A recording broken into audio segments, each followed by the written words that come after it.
Hello everybody, Reggie Time here. Happy 1st of December to you all. It's the last month of what's probably been collectively the worst year of our lives. I'm sure we've all had individually worse years. But collectively it's been a pretty crummy year and we're nearly at the end of it. So well done everyone for getting through. And yeah, hopefully we have brighter looking times ahead. And we can all start to be a little bit more optimistic as we start to see some light at the end of the shittiest, darkest, longest tunnel, certainly of my lifetime. Today we are playing 4 tables of 60NL in the Australian dollars currency, and we're going to decide. I think we're going to flat the Queen Jack suited on the button, facing the 3x open. I think we're going to 3-bet the King 7 suited. That's an interesting flop, isn't it, for the Queen Jack suited? We're happy with that. That's not an interesting flop for the King 7. We're not going to do much on that board.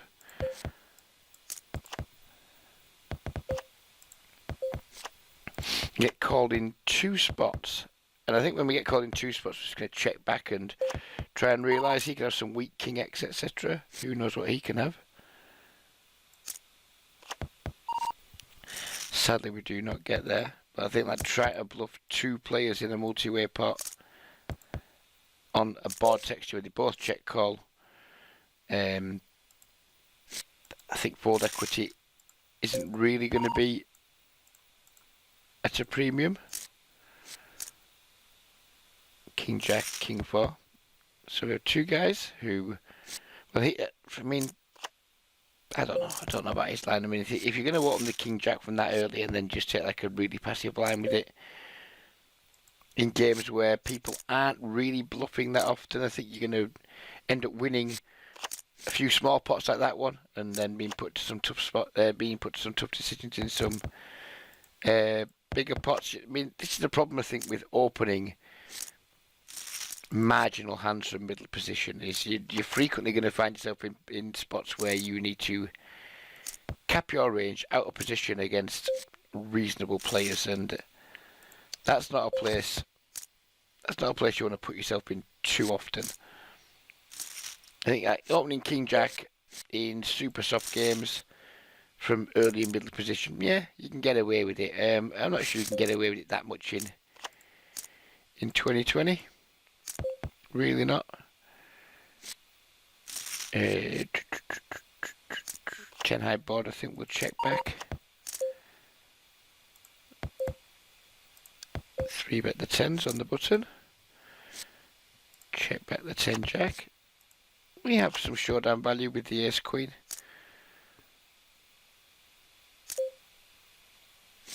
Need to call versus his probe.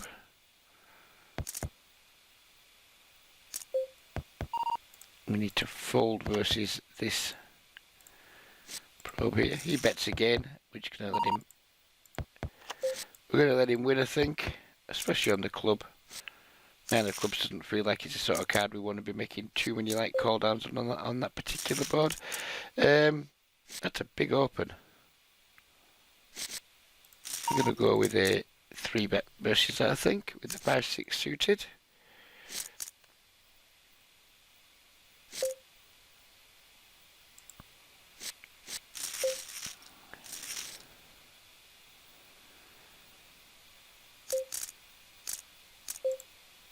We get 4-bet really small, which of course we cannot fold to.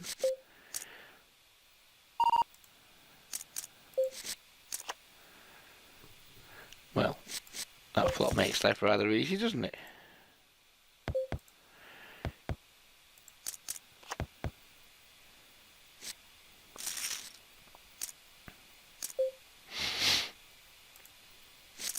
We understand his line there of checking, then betting relatively big.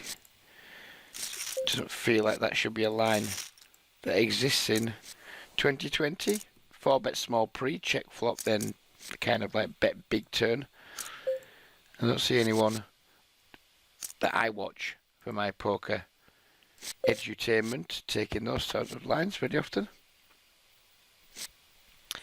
I really want to be three-tabling unless one of these guys has a particularly high VPIP, which they don't. I'm happy understanding that, you know, it's no limit hold'em. You're not going to find tables with, you know, 2 or more whales on at the upper end of the micro stakes. I get that, but doesn't mean we have to battle three-handed against 2 probable regulars when there's going to be fuller tables for me to go at. Happy to battle. More than happy to battle, because that's just the way no limit hold'em is. But not happy to battle just 2 players, neither of whom are likely to be making huge mistakes regularly.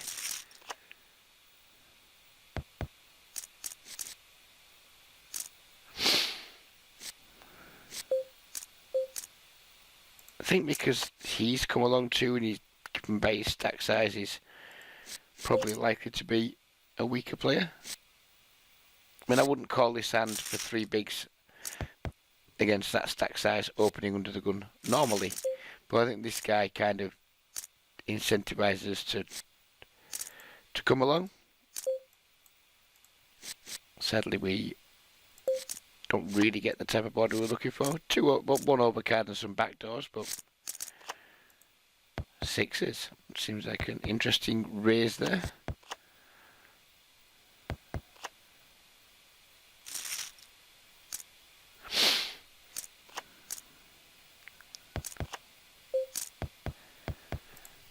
Okay, our squeeze on here.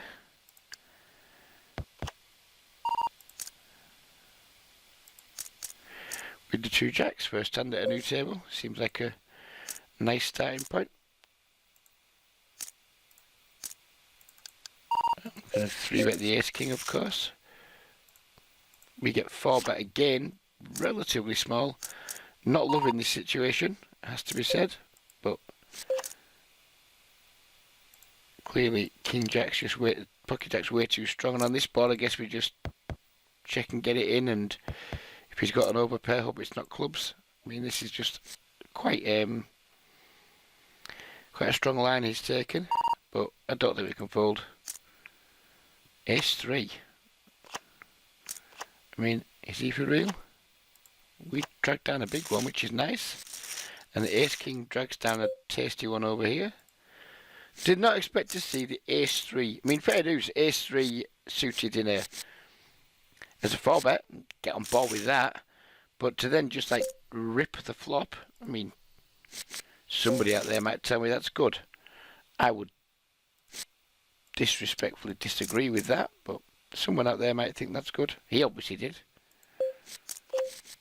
It's a regular 27 VPIP with a decent amount of volume behind him, so you know, it looks like he should know what he's doing.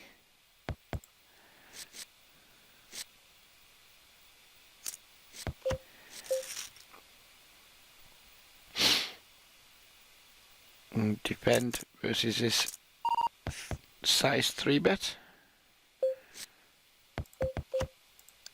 He checks a board he should be betting with probably very close to 100% frequency, which, I mean, does a guy just have like pocket queens here?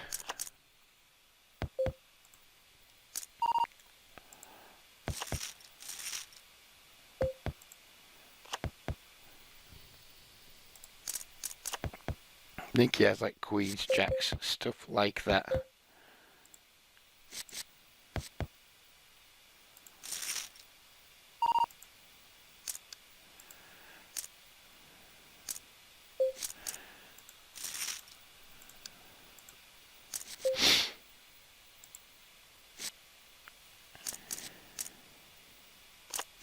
Maybe some king X, who knows?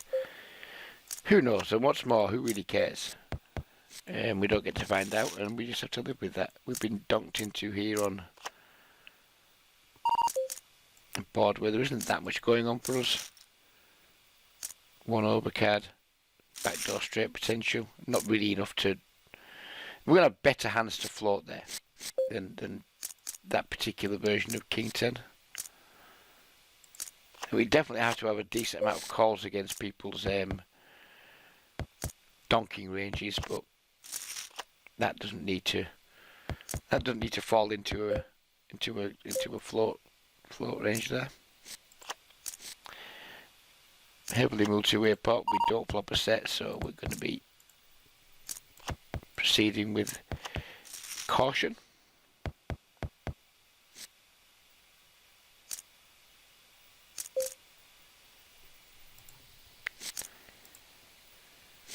It's been a bizarre old week, or well, probably since Friday with my poker. I've barely played any cash poker, and I'm annoyed with myself about that. I don't play that much Saturday and Sunday anyway. My wife's 2 days off from work. She does work hard, and she's at home at the weekend. I don't like to have my head buried in a computer playing, especially not during the daytime. Maybe a little bit in the evening. And then the evenings I've been fucking around playing tournaments. That needs to stop, because as much as I make money in tournaments, if I put the amount of time into cash games that I put into tournaments lately, then my volume would have been pretty fucking good. So yeah, I've not played much cash poker since Friday. It's now Tuesday, and I intend to put a solid grind in now until at least Friday. But I've also had like 3 coaching requests over the last maybe 4 days, which is fucking ridiculous, because I don't spam coaching anymore. I don't do coaching anymore. But people are clearly seeing my content and thinking, I want to discuss poker with this guy, which to me is like baffling. Well, there you go. I'm nowhere near well, I'm a better player than I was when I was coaching, but I think I'm a worse player relative to the field, if that makes sense. I'm better now than I was 2 years ago at poker. That is unquestionable. But the field is better in general. Well, it feels like it is. It's certainly, well, the field's tighter. I mean, we just seen someone get it all in up here with like a nonsense hand. And also over here, so maybe I'm talking complete bollocks, but yeah, it's nice that people get in touch, but then I just have to say, no, I am not the person to be teaching poker in 2020, but it still is, it's flattering that people think, you know what, there's a guy I want to give some money to teach me poker. It also shows me that lots of people don't do very good research in where they can get good poker training from. So there we go. So yeah, what's my goals for December? We always set goals at the start of the month that we never achieve. The main goal, and this should be easy to achieve, is stop fucking around in doncuments and put that time, or at least some of that time, into your cash game grind, and that should be really easy to achieve. And then after that, we'll just see where we go. We'll see where that takes us in terms of how much volume we get. It is December, so around Christmas period, like Christmas Eve, Christmas Day, Boxing Day, New Year's and things, we're probably going to lose like 4 or 5 days from the month. We've been check raised here. We're just going to call. Doesn't make sense to 3-bet. Doesn't make any sense whatsoever to 3-bet. He check raises then checks, which makes me think he's got like a queen that he's desperate to get to showdown with. I don't want to open myself up to facing another check raise. And now we've got some showdown value with the 8, which is going to take it. I think we're probably going to lose it. It's like a king, queen, queen, jack type hand. 5 deuce of diamonds. Okay then. We're going to raise this turn. We're going to turn to set. Stink the house out if he 3-bet us. He would stink if he 3-bet us. Really stink. He doesn't though.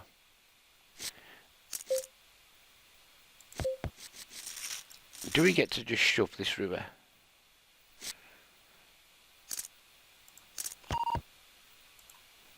No, I think we'll go the other way on the On the ace, we'll go with the small bet and then just not fold to a raise because this small bet might induce all kinds of nonsense.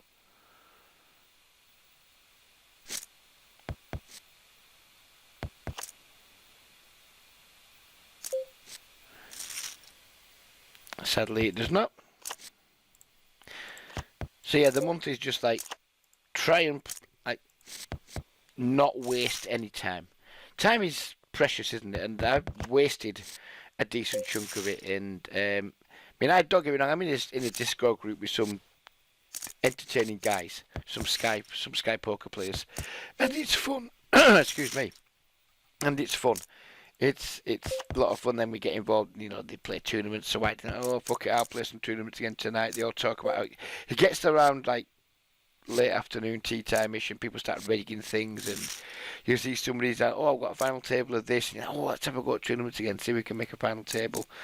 And then 4 hours later, I played a grand total of 6 MTTs. I've not achieved very much with it, and I can't be asked playing my cash grind later in the night, and that's not good. That's not good for business. So I'm probably going to spend less time in the Discord. Certainly at the times where I know the chatter that makes me want to play tournament starts. I'm going to manage my time more effectively within that group. It will disappoint me a little bit because it's decent crack in there. It's decent, you know. It's funny. It's amusing. It's not that educational. It's just not as good a use of my time as I could make of it. And when I'm got my downtime, when I'm having my rest between sessions, when I'm having my break, when I haven't got time to grind because I don't like starting sessions that have a defined end point. So sometimes I'll be like, oh, I could play for an hour and a half here, but only an hour and a half. So I don't like to play in them situations. I don't like to play in them situations because it's just, I don't like, poker shouldn't have a defined end point. Games should end when they end, either when you get tired, when you've had enough, when games dry up. You know, there shouldn't be. I'm going to start now and finish at 10:30. That's not how things should be. So yeah, I'll be in the Discord when I don't have time to play a session, but say from like between probably 7 PM and midnight, I probably shouldn't be in there too much because if I'm playing, I'm definitely not in there. And if I'm not playing, then I shouldn't be allowing myself to like get persuaded to play tournaments because I'm not a tournament player.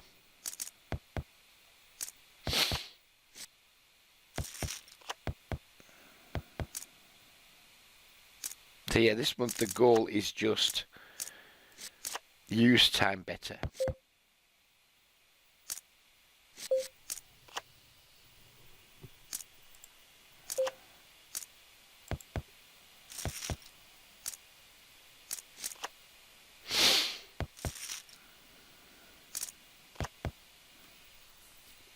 Oh, Strap-on's got the gimp mask on this week. He is one strange dude.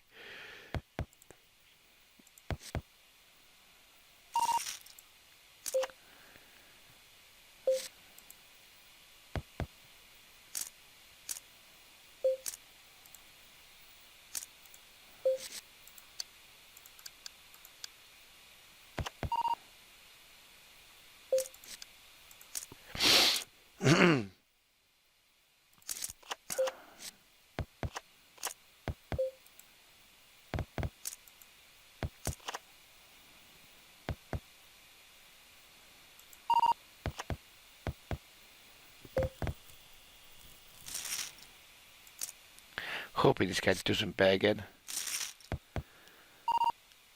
Jack 8. How the fuck do you not bet there? What is going on? He semi-bluffs, double barrels, and then does not find. He gets there on the river and does not find a bet. You cannot be too careful, sir. Oh, I can't even send him a fucking emoji thing. You cannot be too careful. That can't be good.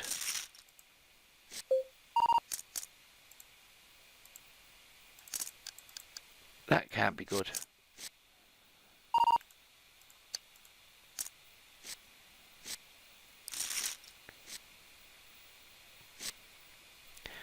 We haven't reloaded, which is unfortunate.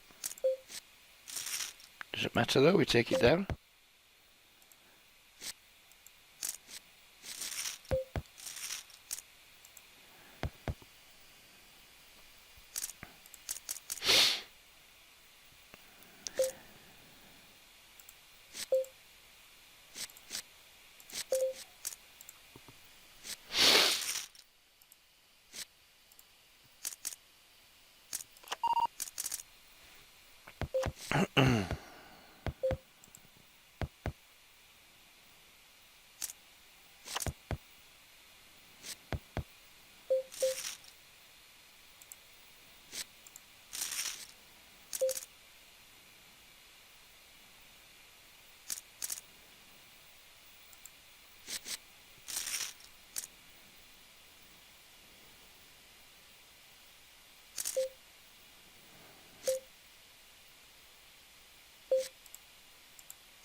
ISO could be a little wide, but you don't see many limps these days, so when you do see them, you know, you kind of want to get after them.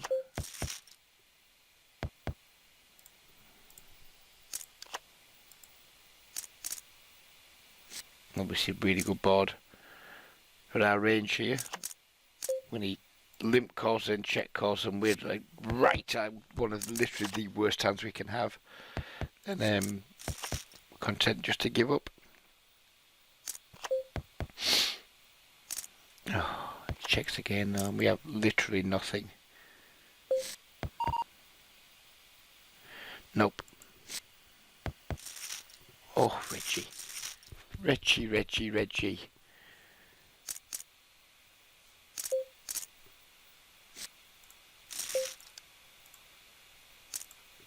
People don't like value betting, it seems. And next hand is in with the 3.3 big blind open. And we can take this guy as interesting. We've been squeezed here, but to a very small size, so we're not going to fold our ace 10. Don't really want to turn it into a bluff by 4 betting. Interesting flop. I think if we see a large bet here, we're maybe just going to call. If we see a small bet,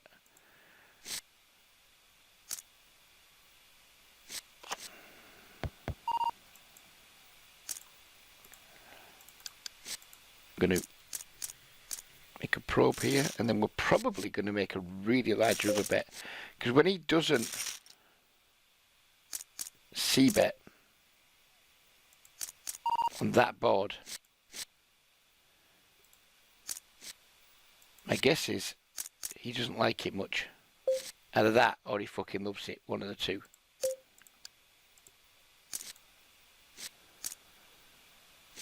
And we take it down.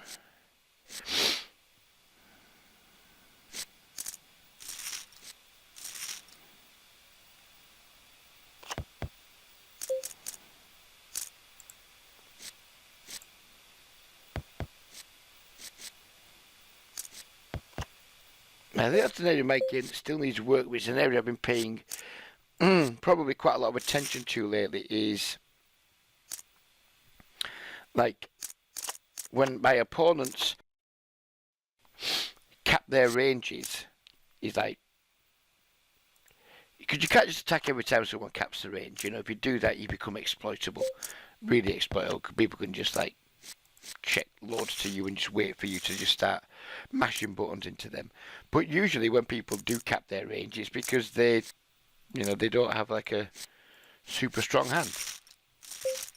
So it's about like finding spots to where I can reasonably attack a capped range, represent some hands myself, and be confident that my opponent, you know, is genuinely has a capped range and not just is like faking a capped range, if you will. Now the king queen 9 in a squeezed pot doesn't feel like the greatest spot to attack, especially from out of position. So maybe, I'm not sure about that bluff. It worked, you know, we won the hand. But I don't know, I think I'd probably rather be doing it a lot more in position, do it with more information, see more than one check from my opponent before we start doing it. You know, usually, I'm happy if I see 2 streets of weakness from my opponent, and then usually happy to just like empty clips against them. And if they want to cling on, then fine. We make we make the mental note, we make the adjustment, and we move on. Out of position, I'm not sure how often I should be doing it, and certainly not sure which board I should be doing it on. So that's an area that needs work. But yeah, it's an area I'm definitely going to target over the next few days to study on, because I'm pretty confident with my strategy for attacking capped ranges in position. Just I'm not that sure what I'm doing when the in position player caps their range, because you have less information. You still have to go first on turns and rivers. It's not great. I've no idea why I did not see bet this way. I was way too busy. I wasn't concentrating. Badly misplayed this hand. Badly misplayed it, because that should just have been easy bet flop. Who knows thereafter. But I was too busy rabbiting. Turns out it probably wouldn't have worked, because I don't think I'd have been double barrel in there, so it saved me money in a vacuum, but it's really bad play.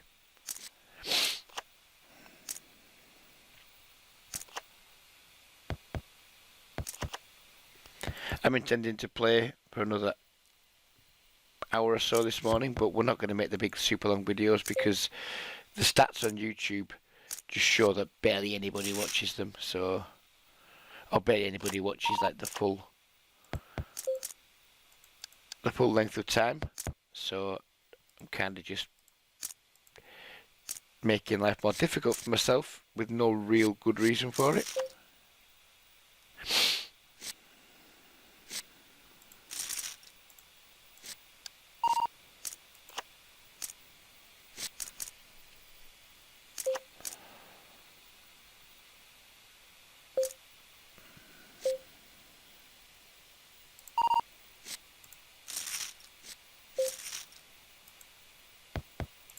Keep him up against this stack depth.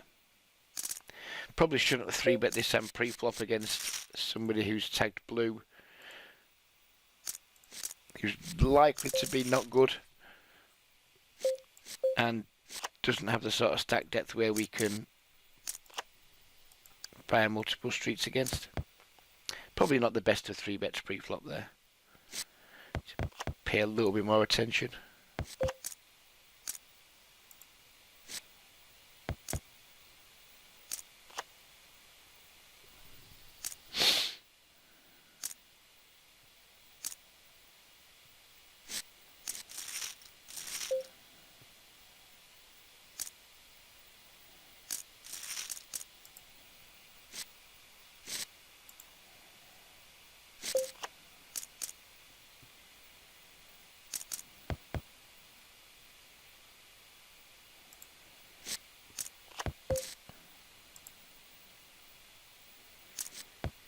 This guy doesn't c-bet the ace 2 streets, so he doesn't have one. He has kings, queens, give ups, etc. I think.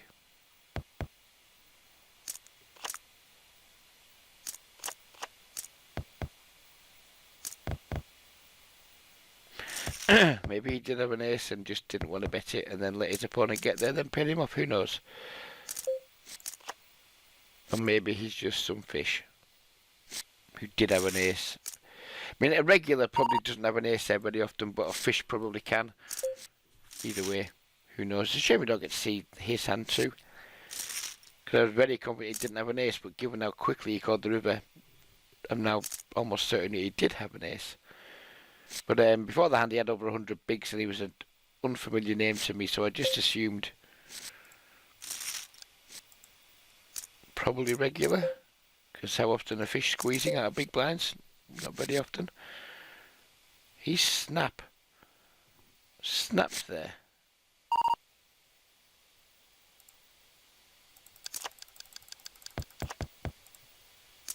Going to make a small 4-bet with a suited king 7. Calls. Snap calls again.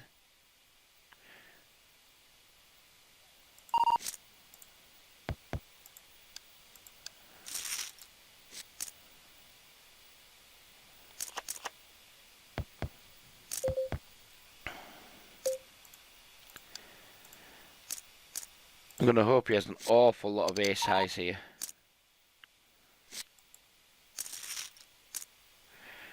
You need snap 3-bet pre, then he just called pre, then he snap check called our flop c-bet. When people do snap things, they rarely have very good hands, because when you have a very good hand, you want to sit there and think about it a little bit. It seemed like, right, I've got easy 3-bet pre, so I'm making it, then always bet small, I've got easy check call, and I'm snap checking. I mean, maybe he was trapping, or, you know, not maybe then, obviously he wasn't in that hand. I mean, maybe some people just act really quickly with all the decisions, but usually, well, not usually, in my experience, I tend to find people who do things really quickly kind of just like rarely that strong.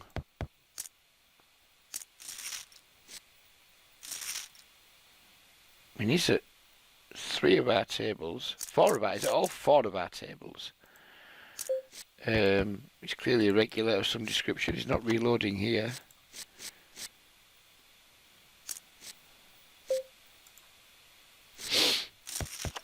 And again, that king 7 suited, you know, and this is another thing that I've picked up. I've listened to Doug Polk a few times, and he said something, I think it was over the weekend or late last week. Oh no, was it in a video yesterday? I can't remember. But he said something very recently that, again, I picked up and I'm going to play with and maybe get things very wrong for a while. It was something on the lines of,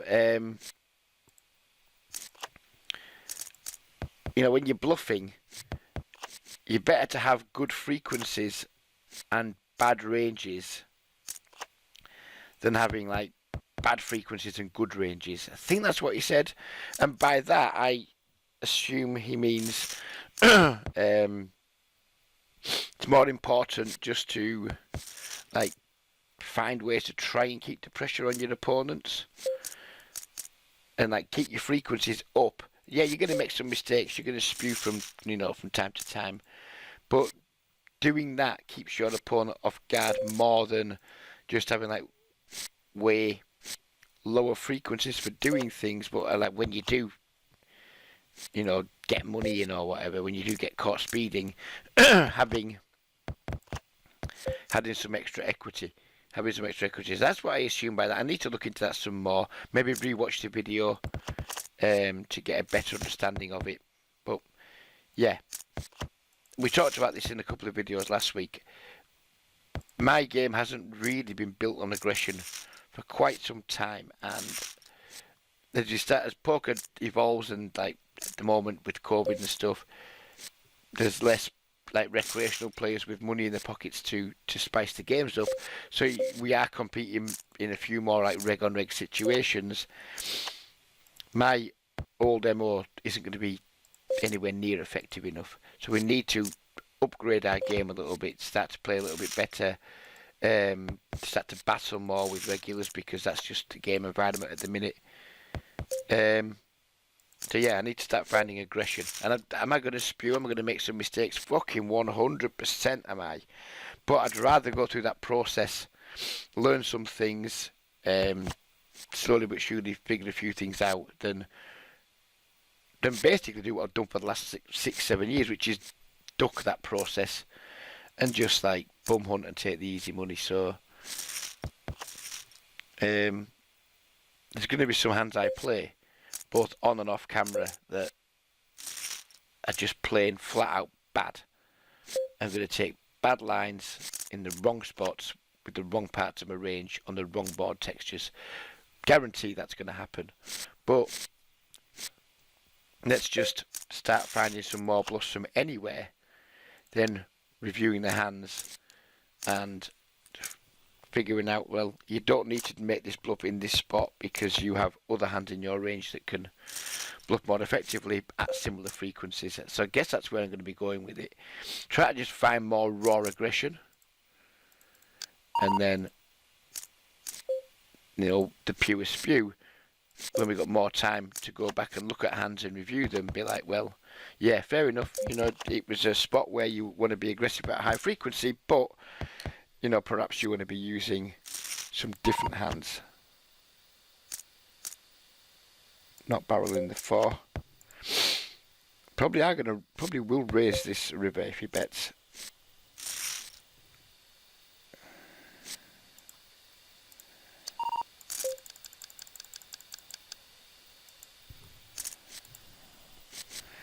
Hopefully the guy's just got a nice pure bluff catcher here, which he does, and he pays us, which is nice.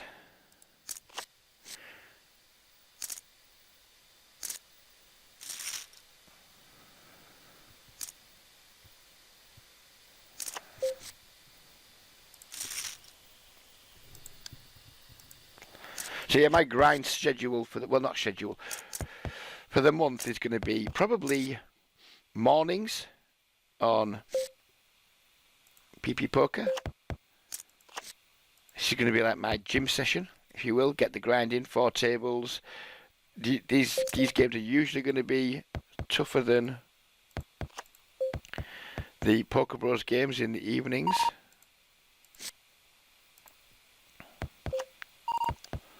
So, kind of PP in the morning, try and get at least 2 hours in, 4 or 5 days a week, and then in the evenings try and play, you know, 3-hour sessions of 6 hours, 6 days a week, something like that. And yeah, hopefully we can put a big month up in terms of volume and profit. Because I want to, towards the end of the month, around Christmas time, I'd like to do something nice within my community. Maybe, well, I don't know yet, but it depends how much we do, how well we do, how much I feel I'm going to be able to afford to spend on it. But I'd like to do something nice for some, like, you know, families that have had a tough time.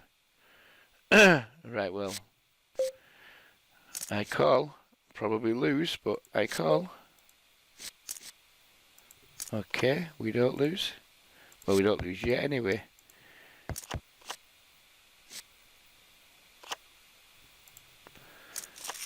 That was rubbish from him.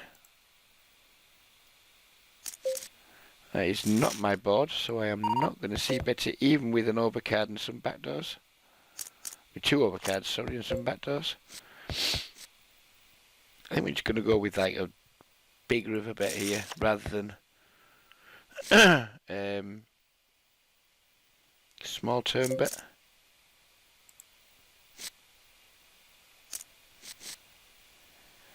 So we broke this table. So we're going to leave it. We don't do 3-handed.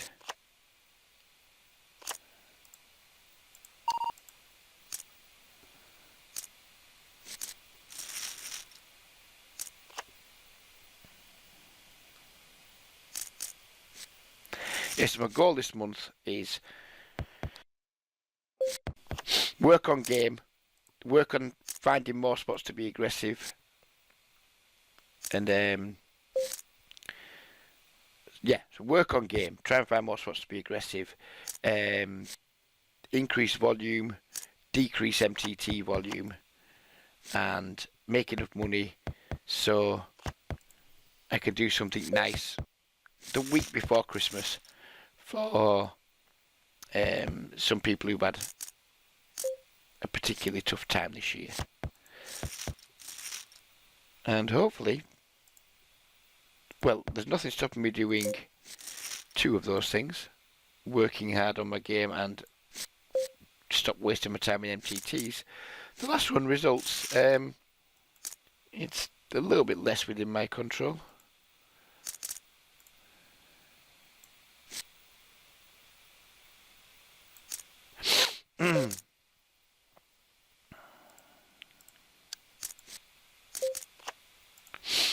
Ninja AA is at a full complement of 5 tables, yet doesn't seem very good at poker.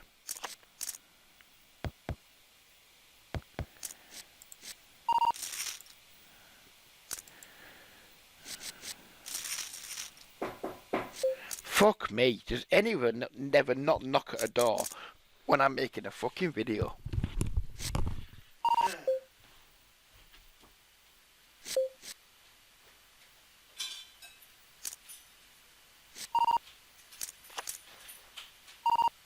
Cheers, buddy.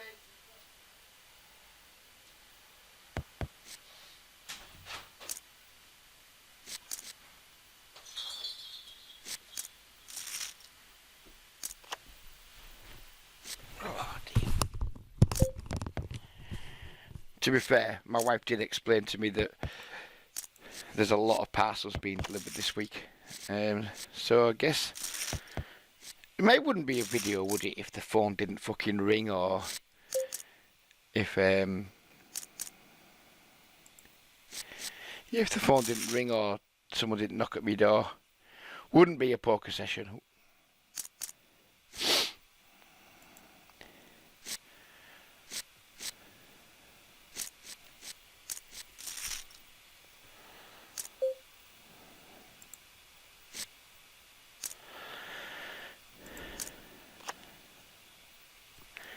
Anyway, we are close to the end of the video. So we'll have a little look at, we've probably only played less than 200 hands. We'll have a little look at the results, because people like results, don't they? And then we'll wind it up, I think. We're not going to sit out of our tables, because I'm intending to continue playing for a little while yet.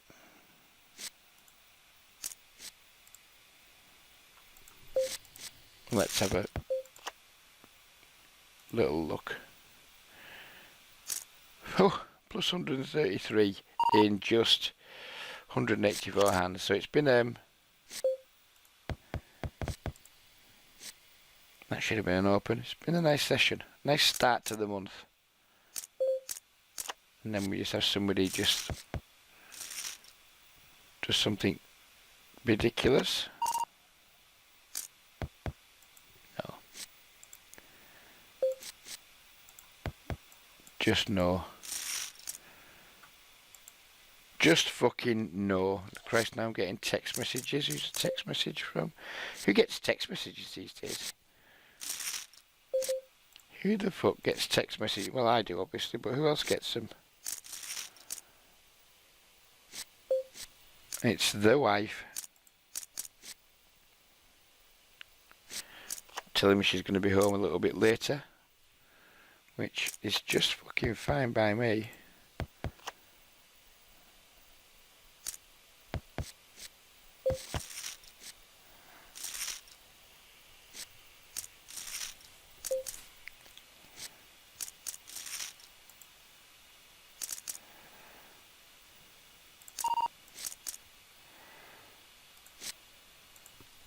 So yeah, anyways, I've lost focus for a moment because I'm checking messages now because I opened my phone.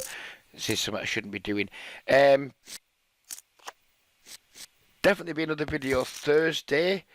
I keep promising Facebook videos and not delivering them. That is something very much on my to-do list this week, because I intend on playing some evening Poker Bros sessions in the time where I've previously been arsing around in documents on Sky. So will definitely be a Poker Bros Facebook exclusive video this week, and definitely another PP Poker video on Thursday. So yeah, take care everybody, have a good couple of days until the next video, and bye bye for now.